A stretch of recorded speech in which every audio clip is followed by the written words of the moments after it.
As you probably know by now, the Nintendo Switch 2 is going to be getting a V2 model in 2027. Well, it seems that Nintendo is in fact changing much more than we originally thought about the original Nintendo Switch 2.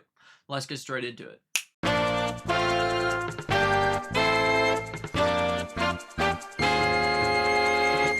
If you don't remember, the original Nintendo Switch also got a V2 version, and this was primarily due to a glitch that was found in the system that essentially allowed users to sail the high seas with their Nintendo Switch.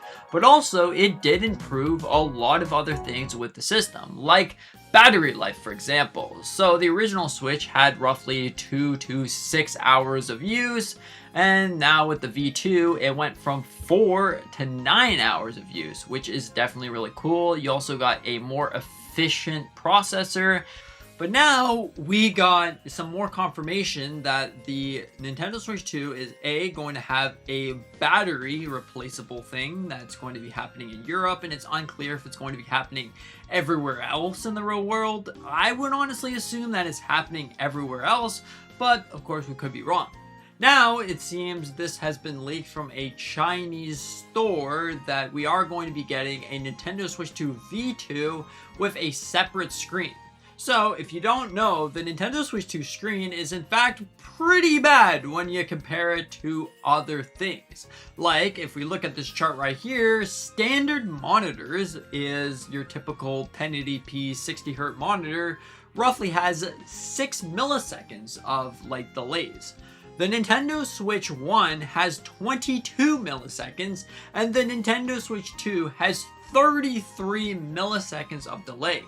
It seems like Nintendo is going to jump in and fix the problem, which is definitely great for those of you who didn't buy a Nintendo Switch 2 yet. But I'm sorry to say, if you already have a Nintendo Switch 2, you are not going to be getting that screen unless you buy a brand new one, because I don't think Nintendo's offering refunds on this whole ordeal. The thing is, you don't really notice it unless you're really looking for it. Like, a lot of times, you just don't notice. In fact, I didn't even notice that there was a delay until I saw the chart how bad it was. Sure, you can notice it if you're playing on a big monitor or something, but besides that, there's not really a difference, like I would say, but it's definitely great that Nintendo is going in and fixing this problem. Now, does this mean that we are going to be getting a Switch 2 Lite, a Switch 2 OLED, or whatever the case may be in the future at some point?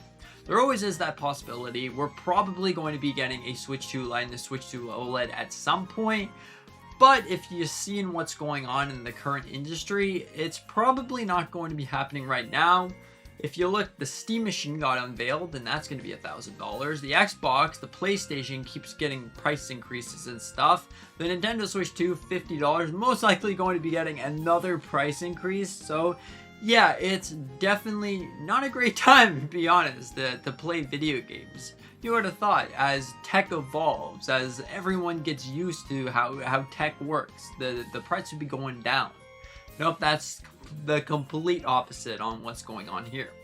Overall, I definitely found this to be really interesting. Potentially, you want to get yourself a brand new Nintendo Switch 2, you want to wait, you can get yourself a replaceable battery, European version, or you can get yourself the Nintendo Switch 2 with a better screen.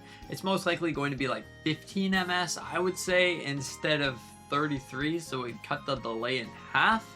But like I said, you don't have to go rushing out there, oh, I gotta get myself a brand new Nintendo Switch 2 because the delay sucks, unless you're playing competitive games. But if you're playing competitive games, I guess, why didn't you just have a computer or put it in dock mode? I don't know. Overall, let me know in the comment section down below how you think about this. Do you think that this is a weird change or not at all?